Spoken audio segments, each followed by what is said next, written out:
Hello, everybody. Alongside Brent Hubbs, I'm Austin Price. The NCAA verdict is in, Brent. Tennessee will not get a bowl ban. That's obviously something we all kind of thought would happen, but you just never know with the NCAA. There's a lot of times there's no rhyme or reason with some of the verdicts they give and don't give. But no bowl ban. Tennessee will have to give some more scholarships. They'll have to pay a hefty fine. We expected all of that.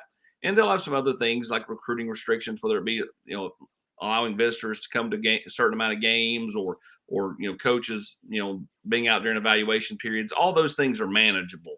The real death knell would have been a bowl ban. Tennessee does not get that. And on the whole, there's still some things they'll have to work through. But on the whole, I think a positive day for the Vols. Well, here's the thing that comes out of the day for Tennessee. And they've spent 30 months trying to get to this day. And the day is this. Tennessee can tell every recruit, every current player, every current player's family, every recruit's family. When Josh Heupel stood at the podium, he said, "We're in the business of chasing championships." And today, that chase doesn't stop. There's no pause in that chase for a championship because the NCAA says, "Hey, you can't compete in the postseason or whatever." That's no longer a discussion point out there or any of those things, Austin. And I think that for Tennessee was the biggest thing they've been fighting, and why this thing did not get settled is they wanted to ensure for their current players and future players that there was never any doubt or any question about whether or not they would have the ability to chase a championship while they were at the University of Tennessee. And that is no longer the question. So that's Tennessee's selling point in recruiting. That's their selling point to the current team, that this is behind us. It's what Josh Heupel has called for 2 years a speed bump. We didn't know how big of a bump it was going to be, but the biggest concern of that bump was not getting to play in the postseason and have a chance to win a championship, and that is no longer a concern or worry, and that's the win for Tennessee. Having talked to numerous recruits, the biggest thing that Heupel and them fought, especially during year one, was the bowl ban notion. And, I'm talking like other schools, and rightfully so. Tennessee would be smart to do this if, they're going up against a team that, had some NCAA issues. And Tennessee couldn't, say, no, it's not going to happen. They couldn't officially say that. But, I'm talking like other schools put it in, parents and kids' minds, 4-year show cause, 3-year show cause. Or bowl ban. And, that stuff, resonated with some families because, parents don't know. And who are you going to believe? The team that's not under NCAA inquiry or the team that is? Right. It's one of those deals where, it was a cloud over, their ability to recruit. And, they've slowly started to come out of that. Then they win some games that first year, get to a bowl game, go 7-5. Of course, they lose to Purdue, but bowl games are bowl games. Last year, 10-2. Boom. Of course, they win the Orange Bowl. That's a big deal, because it's a New Year's Six. But, they started to climb out of it. Now today they can officially say, hey, all that stuff you heard, there are no bowl bans. There are some players that are on rosters of other teams that I know for a fact have made the comment to people that I am very close with.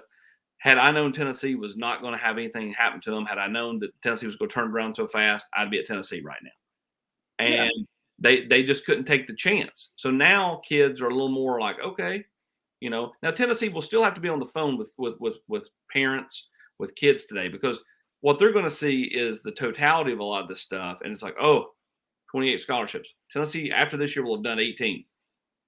That's the plan. They've already done 16 through the first 2 years, but those 2 years don't count towards the 5 years probation. Or am I wrong, Hubs? Is the 5 years start now or 2 years? Yeah, it starts now. So they will have 4 years. They will have 4 years to get 10 more scholarships taken away. That's what they will have. Which the bottom line for Tennessee and for Tennessee fans to understand. And again, here's where Tennessee was trying to win. Okay, is they're never going to have a year where they're playing at 75 scholarships. They're always going to be over 80 because they can manage this. Manage the 10. And the smart thing that Tennessee did, and I think this goes to the leadership at Tennessee, starting with the chancellor Donde Plowman, and trickling it all the way down through Josh Heupel, and that was, hey, to manage this speed bump, we need to take some lumps early.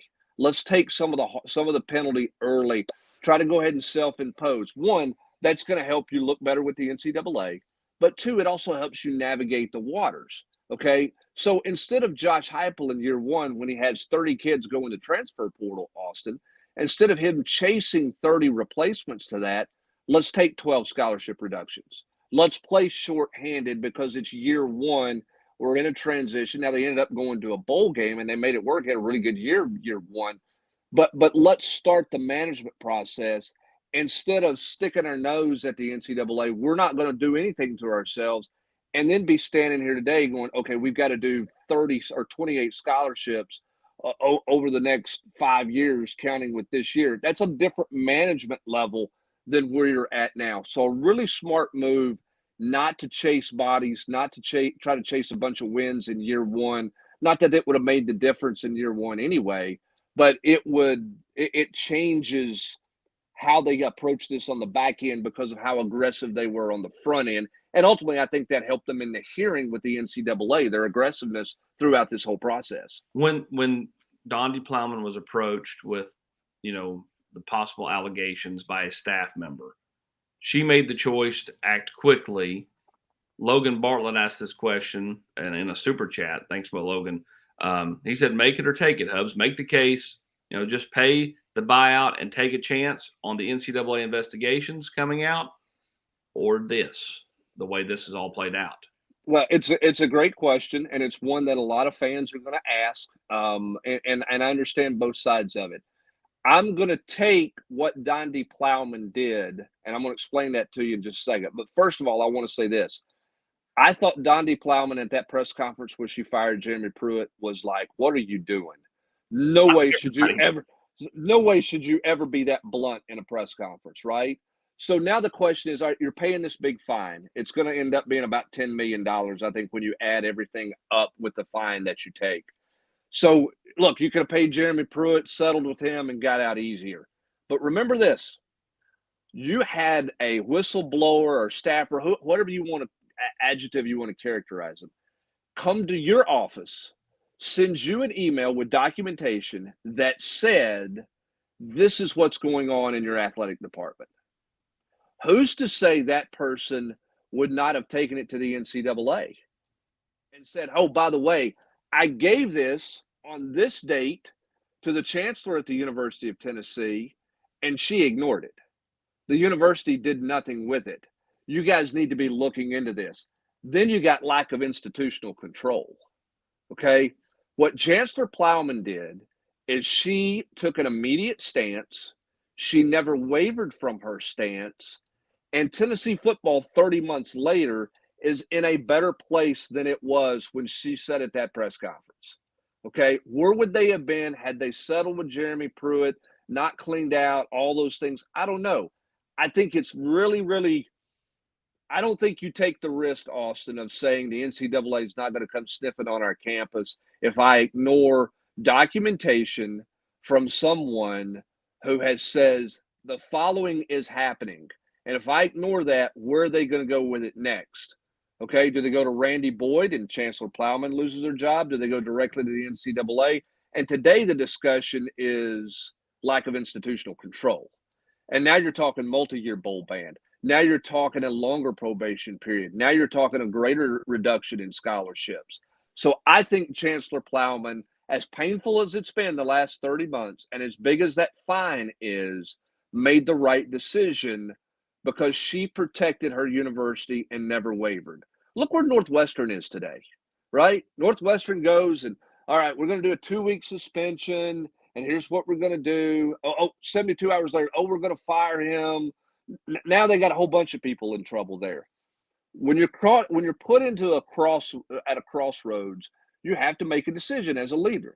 And Chancellor Plowman made the decision to protect the student athlete the best she could and to protect the university the best she could. Was it costly? Did they spend a lot of money? Yes.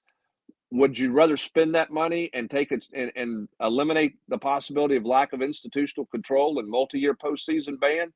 I think most people would. Money's money, right? I mean, we're throwing it around. There's $500 million worth of construction going on campus right now. Like you'll find the money to get through that. You don't sell 70,000 season tickets, Austin, You're dealing with lack of institutional control and multi-year postseason bans. So I think Donde Plowman made the right choice. So that's my make it on that make it take it question. Thanks, Logan. This from CSW Vault on the General's quarters. Can a disassociated booster just now donate to NIL? And the answer would be yes, you could do that. Because technically the collective is not part of the university. Now there is some bleed over there with both. Tennessee's got a booster, and the person asked over here on and YouTube, who is it? It's no one with a name on the building. Okay, so it's no one you would know. But that person has an indefinite disassociation. Now, what is that? Is that I think that person is allowed to have time served, unlike Jeremy Pruitt, I don't believe, who is not going to be able to have time served. So the question is what's indefinite? Is that he comes off in a couple of months and then he can be back in the skybox this fall? At the end of the day, like none of that stuff. You're just not going to see a whole lot of that stuff. Just like you're not going to see the 10 more scholarships over the next 5 years. You're not going to see the $8 million. You're not going to feel that type of stuff. The thing the fans were going to feel would have been a bowl ban, because that would have really, hurt the program. And in effect, had they given Tennessee a bowl ban, the way it's structured with the NCAA right now, any of the kids could have up and left for another program before fall camp started. But now they can't because there is no bowl ban. And again, I think that's the thing that Tennessee fans need to understand is they're not going to feel most of these penalties or see most of these penalties because they didn't really know that, the last 2 years we started on Thursday night, Tennessee didn't have recruiting visitors for those 2 games on Thursday nights. I mean, those were already kind of self-imposed. Tennessee's going to do a little bit more of that the next several years, but at the same time, it's all doable because, how many recruits really want to come to the UT Martin game or the Appalachian State game or whatever? And I know Tennessee don't necessarily play in those teams the next few years, but those level of teams. Well, and even if you're happen to do some conference games, which they have to do as a part of that 10 game, and as you mentioned, 2 of them are already done. So there's 8 games left that Tennessee, during the probationary period, that Tennessee is not going to be able to have official interference. Yeah. No, and that's 100% right. As Brent leaves us for just a second, he'll be back. No, that's right. You can easily get around that. Let's say they do, the Vanderbilt game this fall. It's around Thanksgiving weekend.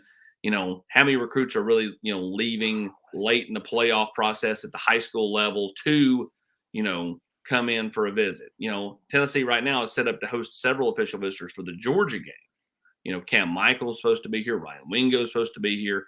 And you'll see some of those things. But, most of this stuff, for the most part, will be, really things you're not going to feel.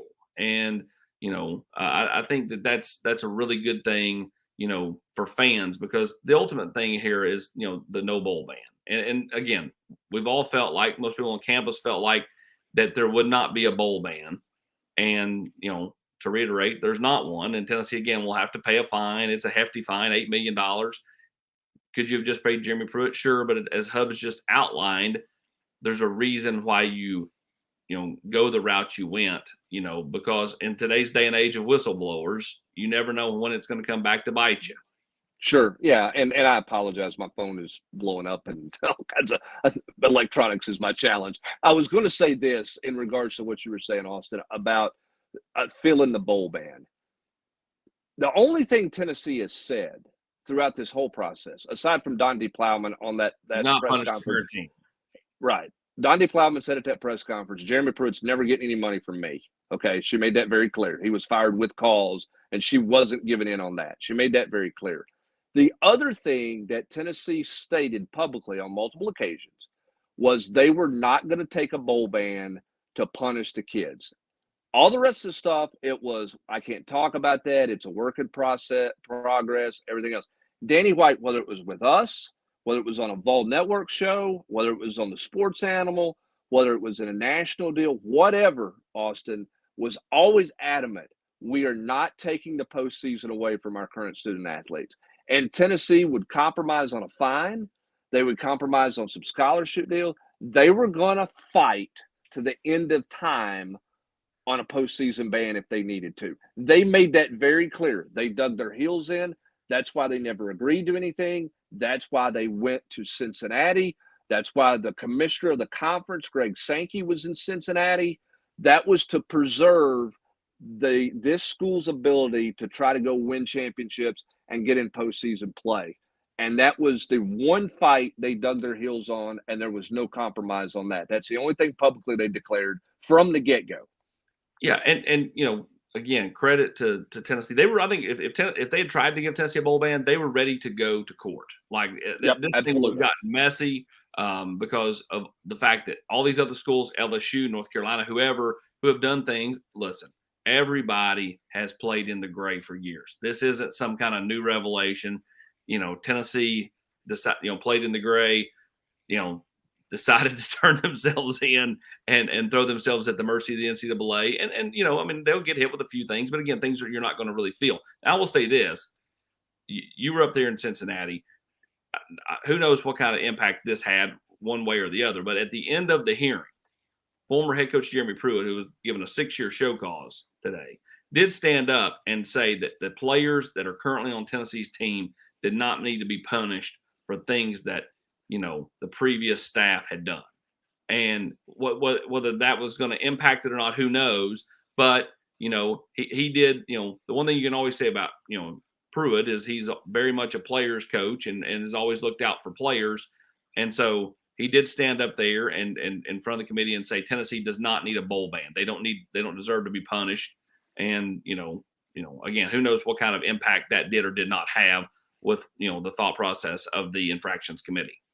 Well, it didn't hurt. I'm not saying it was the difference maker by any means, but it certainly didn't hurt. I Particularly think after he Sankey had. being up there as the heavy helped a ton. Well, but the fact that Jeremy Pruitt had been drugged through the mud for 2 days in front of everybody, I mean, and in front of that infractions committee, and at the end, and making his case for himself for time served, which is what he was trying to do, he also said, "Listen, no student athlete should take punishment for the time served when things were going on when I was the head coach there." So I don't think it hurt. I don't know that it was the difference at all. Again, the SEC made it very clear to me on the last day because they didn't like the idea that Sankey was the headline, that he was there. They made it very clear that they have a representative at every infractions committee hearing, and I'm sure that they do. But Greg Sankey was very, very hands-on involved. I mean, he got off the elevator on day one with Tennessee Director of Athletics Danny White.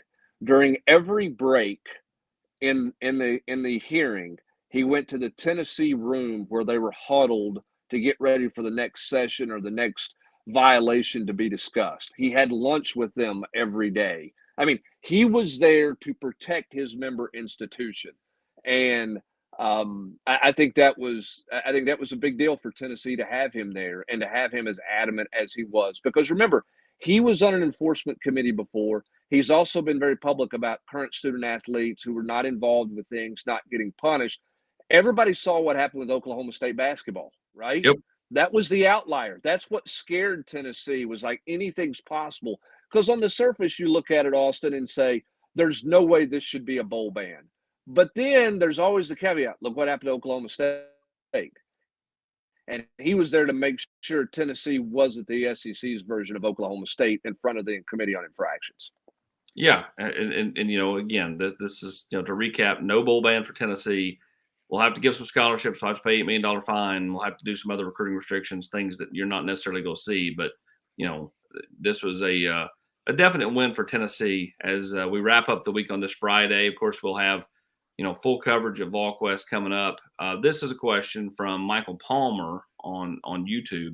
How does this affect the clauses on Heupel's contract about penalties from the previous staff? I think that, and maybe off the top of your head, I think I'd have to go and look. I don't necessarily think there's any kind of rollover here because there was no bowl ban. Am I wrong on saying that? Well, I think there was. I've got to look at the clause. There were two issues there. Two things. One was the bowl ban, which obviously didn't occur. The other was a certain number of scholarship reductions, and I don't remember what that was. I don't know that Jeremy Pruitt rolls over into a 6-year deal. It's irrelevant because not Jeremy Pruitt. Josh Heupel rolls over into a 6-year deal. It's irrelevant because he's been extended twice. They're very happy. It's not like he's going into year 3, quote, on the hot seat. What would his payout be if you got rid of him because he was a rolled bad into fit? $9 million a year. Right. Yeah. I mean, yeah, you've rolled it upward. So it's of no bearing and no factor at this point, in my opinion. Another key thing to think about here is when you look at the overall roster, because of all the players that left out of Pruitt's last signing class and then other defections, I think there's only like around 20, 22, 21 players on this roster that, that Pruitt either recruited or coached to Tennessee. The number is very small. So, I mean, most of this roster, now, again, some of the key components still, much like Pruitt, every coach is like this. Much like Pruitt, the games he won, or even if they're now vacated, the games they did win were with Butch Jones players. A lot of the key components last year were some Jeremy Pruitt guys. This year, not as much. You'll start to see more Heupel guys, but there are still some key contributors that are Pruitt guys on this roster, like an Omari Thomas or Jabari Small. But at the same time, most of the roster, I can't get over that picture. Most of the roster is, very much Josh Heupel's team. Yeah, no doubt. And again, that's, that was the other thing is, are you really going to punish 30 months later a group of guys who, and for the most part, weren't even recruited by this coaching staff or by the previous coaching staff, much less still on this team? And I think those things were made very obvious and very clear in Cincinnati as Tennessee. And again, Tennessee never said there was not violations. They never said, hey, we shouldn't have known anything. It was, hey, don't punish the kids. That was Tennessee's stance. That was their defense. Tennessee gets that victory. That's the victory they were looking for throughout this last 30-month process. Tennessee gets that, and you roll on and get ready for a champion. Try to go win a championship. If this was the Tour de France, they'd be like you. They'd be wearing the yellow jersey. Brent Hubbs heads off to do WVLT. He'll be live at noon in the Knoxville market. Brent, we'll talk to you over on the General's Quarters. Tennessee, no bowl ban. The NCAA verdict is in. More reaction over at Volquest. Make sure to follow us there. We've got that great promo deal going right now. $1 for 1 month. Today's the final day to sign up, best of my knowledge. And then you'll roll into the $9.95 a month for the great coverage of Volquest. Find out why we are the standard. And we'll talk recruiting also over on the General's Quarters. We'll talk to you on Volquest later this afternoon.